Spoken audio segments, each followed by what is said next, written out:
Ahojte všetci. Ahojte, vítam vás Maťka a Marek. Čaute, vítame vás pri ďalšej epizóde podcastu s názvom Spidercast, kedy je potrebné zamakať aj ušami. A dnes tu máme opäť ďalšieho hostia, ktorý sem prišiel až z Trnavy a rád by vám porozprával o svojej fitness ceste a o svojej premene. Dnes tu máme Slavomíra Paľu, vítame ťa. Ahoj. Zdravím všetkých. Ahoj, ďakujeme, že si prijal pozvanie do našej ďalšej epizódy. No a aká bola cesta z Trnavy? Celku náročná. Bol som po nočnej, tak som ju vlastne aj prespal.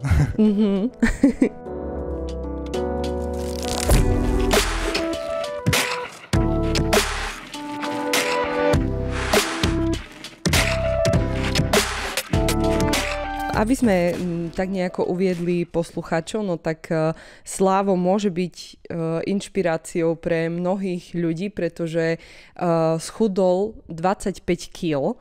A viac, dokonca sme sa teraz bavili 31 kg. 31 Wow. kg, tak áno. Wow, super. A chceme sa ťa opýtať, že vlastne pôjdeme tak asi od začiatku, že teda ako to celé začalo, kde si vlastne dostal ten taký prvý impuls, že kedy to prišlo, že chcel by som niečo zmeniť. Tak u mňa ten prvý impuls už skvel v detstve, keďže ja som už od mala bol, dá sa povedať, taký pribratejší.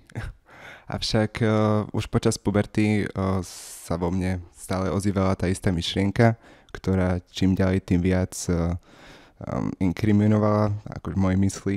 A nakoniec v nejakých 17 rokoch som sa odhodlal zájsť za Marekom a začali sme to riešiť. Čiže Marek bol úplne prvá osoba, ktorej si dôveroval a teda zveril si sa do jeho rúk. Marek, keď si ty zaspomínaš na tie časy, keď Slavo prišiel sem, tak aké to bolo? Pamätám si to, neviem, to bol rok 2017 alebo 18, neviem už presne. 18. Slavo prišiel za mnou, taký hamblivý chalan a vedel som, že bude roboty s ním, ale mám rád výzvy, tak sme išli do toho, hlavne som bol rád, že mi dôveruje a že prišiel za mnou, tak prijal som to tak, že ideme do toho výzva, a prekvapil ma svojou disciplínou a výsledky sa dostavili rýchlo, Uh-huh. A Slavo, čo bolo pre teba možno najťažšie v tých začiatkoch? Tak najťažšie bolo psychicky sa nastaviť na to, že idem chudnúť, pretože to chudnutie nie je len po fyzickej stránke isté zmeny, avšak to najdôležitejšie je tá psychická stabilita u človeka. Takže to bolo podľa mňa to najťažšie. Uh-huh. A keby si mohol tak bližšie opísať, že ako to vyzeralo ešte predtým, než si začal s tým chudnutím? Tak hneď to bolo na mne vidno, že stravu nedodržiavam. Dopriaval som si aj tieto cvičenie, tam bolo minimálne. Skúšal som predtým už isté diety na základe stránok, že som to skúšal tým pádom pochopiť istým spôsobom, však neuchopil som sa. Boli tam rôzne keto diety a všetko možné, čo nezaberalo. Tak už som si povedal, že skúsim to nechať na odborníka, na majstra v svojom remesle a tie výsledky nenechali na seba dlho čakať. Uh-huh. A Marek, ako by si ty možno zhodnotil s odstupom času ten progres a celkovo spoluprácu so Slavom? So Slavom tak môžem hodnotiť, že to bola dobrá spolupráca.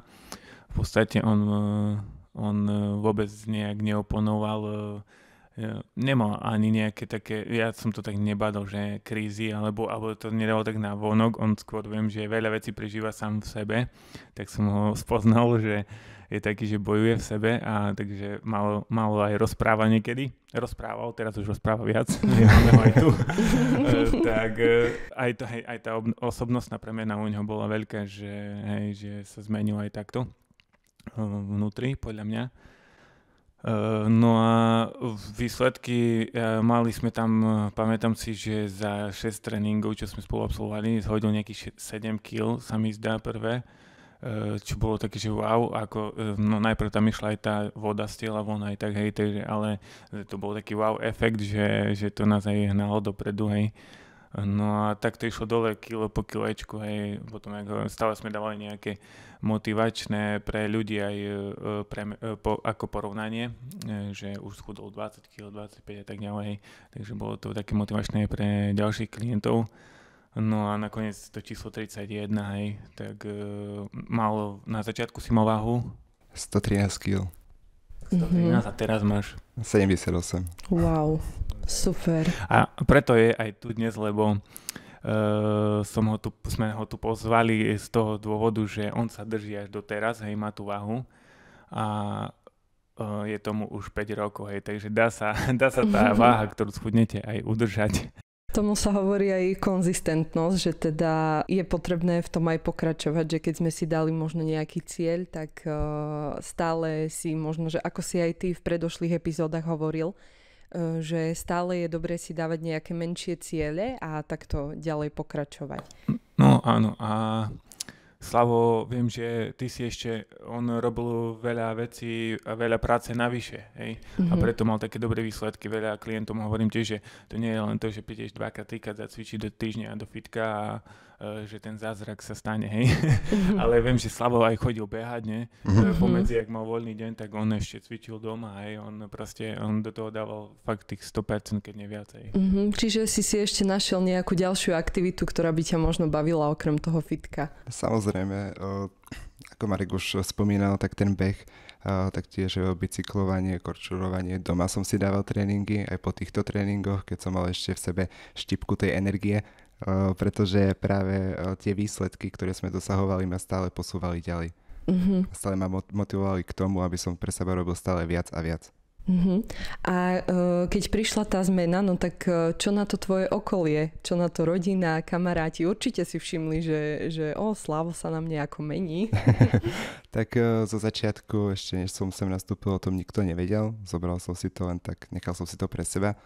A už neskôr po prvom mesiaci už boli tie výsledky, do nejakých 10 kg som dal dole. Tak rodičia už si to všimli, samozrejme, tak už som im musel povedať, čo je vo veci. Ale samozrejme ma v tom podporovali plne, rovnako aj kamoši, spolužiaci, ktorí sa nechali aj motivovať. Neskôr som ich sem ťahal. Prišli tu, hej, s tebou, hej, tvoja partia, nejakí tu chodili, hej, si spomínam. Bolo to asi Damian a... Terka, hej, oni chodili, oni boli taký tým, hej. Tak týmto ich pozdravujem. Pozdravujeme vás. A samozrejme tej podpory sa mi dostalo dosť. Od každého mal som to šťastie a to bol taký hnací motor v tom, že má to svoje výsledky, viditeľné výsledky a má cenu pokračovať.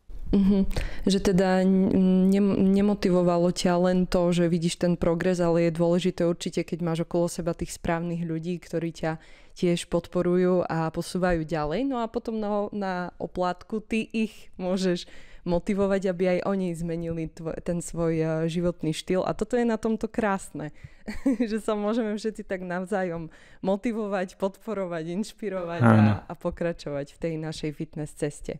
A keď ťa to tak dneska mám, tak ja by som chcel tak vedieť, že či si mal také obdobia, keď sme cvičili spolu, nejakú krízu, ktorú som nevedel a ty si nejak s tým prešiel sám, alebo tak, že či bola taká kríza. Tak každá tá cesta nevedie priamočiaro a je kľukatá a samozrejme aj ja som mal isté krízy, dá sa povedať, niekedy to vyeskaloval fakt do istých až gigantických výšin.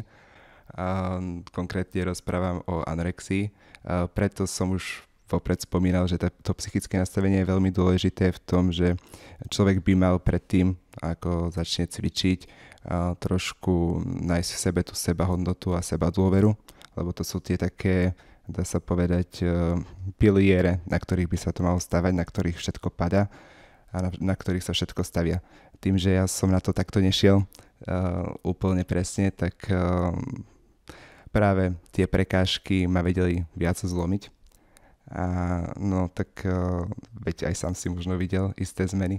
Áno, spomínam si na to, že sme vtedy riešili, už to bolo nejakú konci, hej, že som videl, že to už asi nemáš pod kontrolou, že si mal nejaký problém aj s vypadávaním vlasov.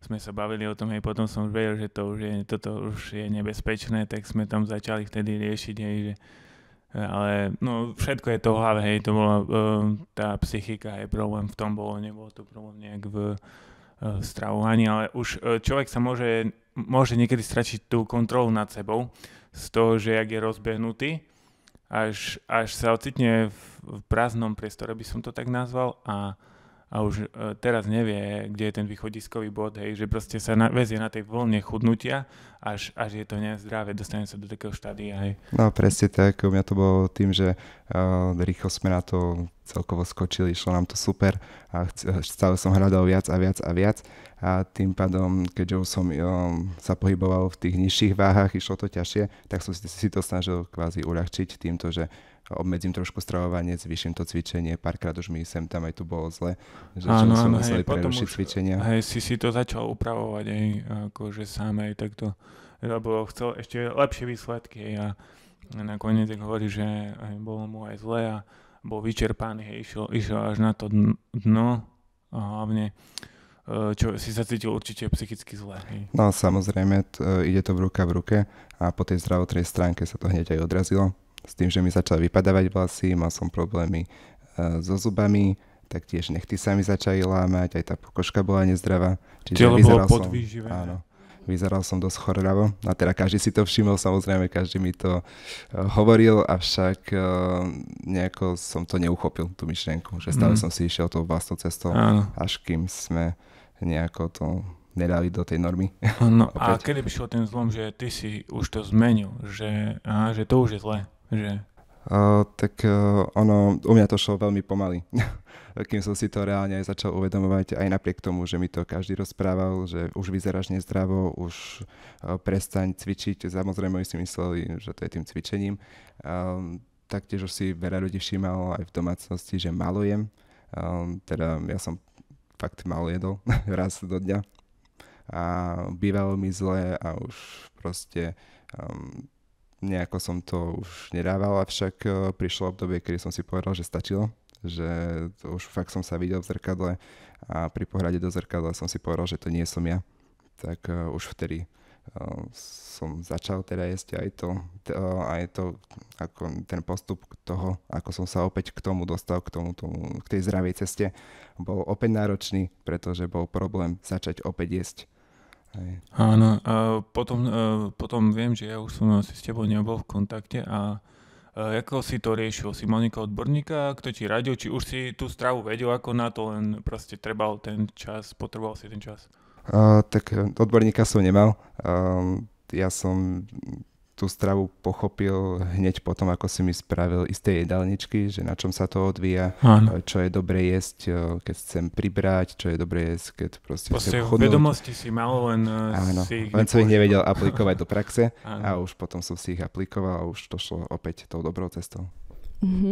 No a ako to vyzerá u teba v súčasnosti, že teda keďže pôsobíš v Trnave, tak ako to vyzerá teraz s tvojim cvičením a stravovaním a tak ďalej? Tak čo sa týka stravovania, som v tomto strašne perfekcionalista, ja si musím všetko nakravičkovať, takúto haldu, mám vlastne jedla, ktoré si beriem do práce, už aj kolegovia si niekedy pokrúťa hlavou, že dobre. Ale tak s tým cvičením, ja cvičenie teraz momentálne, keďže mám trošku stresovejšie povolanie, tak beriem ako taký trošku únik z tej reality, kde sa dokážem aj fyzicky vyčerpať, nielen psychicky. A je to pre mňa taký oddych, väčšinou chodievam behať, taktiež cvičievam teraz doma, avšak už posledný mesiac som začal aj vo fitku cvičiť, takže...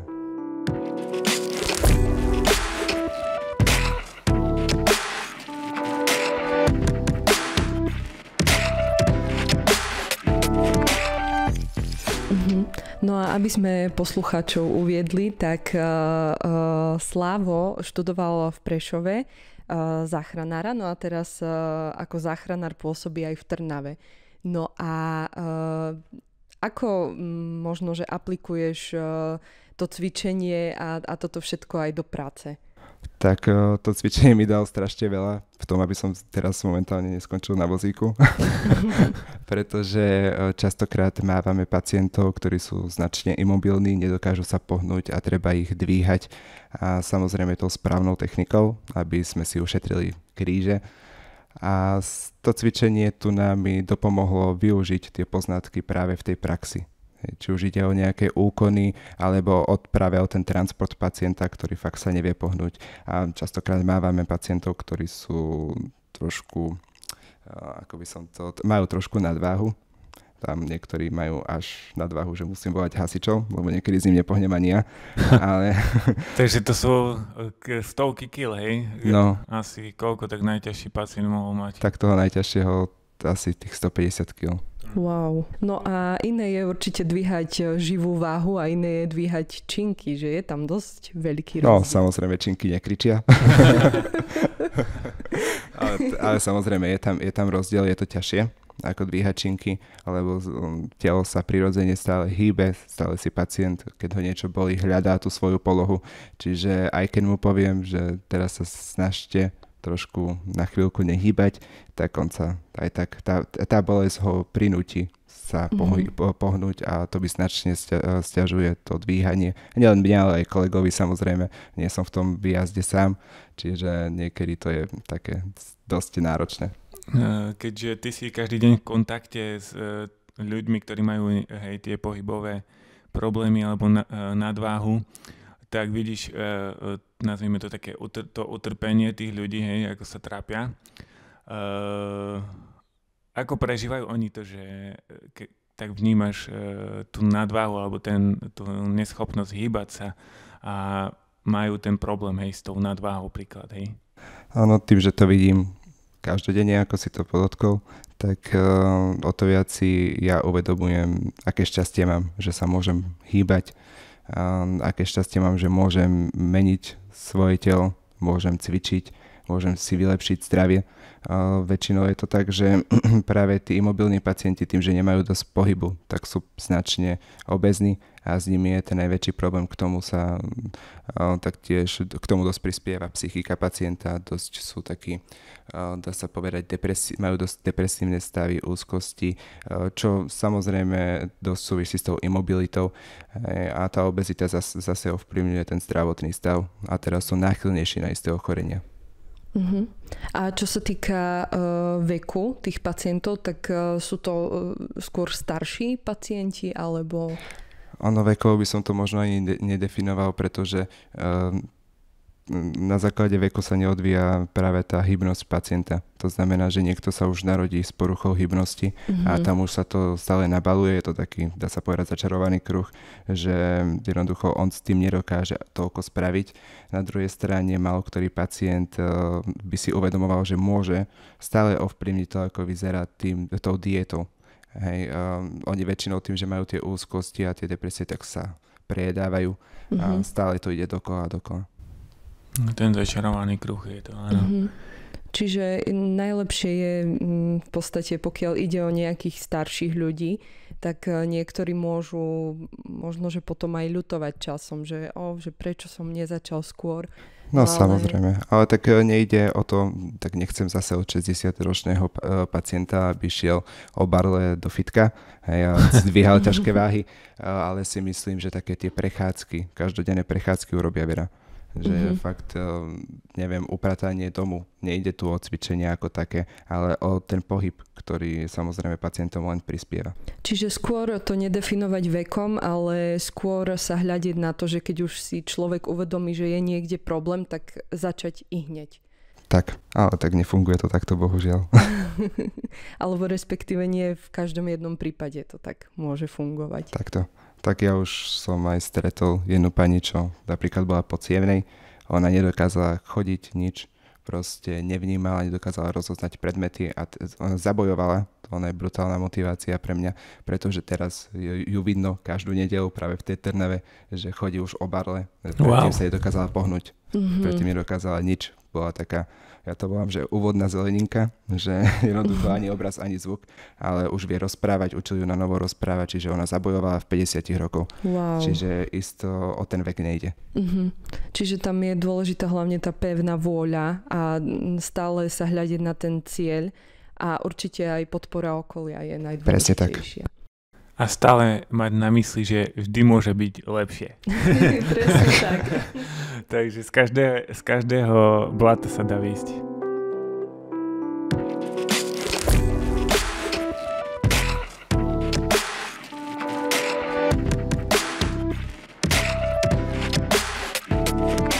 Slávko, ďakujeme ti veľmi pekne, že si prijal pozvanie do tohto nášho podcastu a čo by si možno odkázal mladým ľuďom, ktorí možno, že vidia, že majú nejaký problém, ale váhajú, že či začať, tak čo by si im odkázal? Tak čítal som aj takú knihu s takým motivačným žánrom, kde spisovateľ napísal, že ak nad niečím váhame, tak to správme. Tým, že človek váha, nepohne sa. Značne sa hýbe okolo, však on stojí na mieste a tým pádom sa už k tomu iba pridružujú ďalšie problémy. Podľa mňa, aj ja som dlho čakal, však nakoniec som sa odhodlal, treba nájsť tú odvahu, tú sebadôveru, že dokážeme niečo spraviť. Nejde tu len o cvičenie, ale celkovo, ak si stanovíme nejaký cieľ, tak si musíme ísť pevne za ním, pretože nikto to za nás nespraví. Presne. Presne tak. Dobre, Slavko, ďakujeme ti ešte raz veľmi pekne, že si... Ďakujeme, Slavo, že si našiel ten čas a prišiel pozbudiť našich poslucháčov, ktorí tiež bojujú s rôznymi problémami. A ja ďakujem za pozvanie. No a želáme ti ešte veľa úspechov, či už v tvojej práci, alebo aj v tvojej fitness ceste.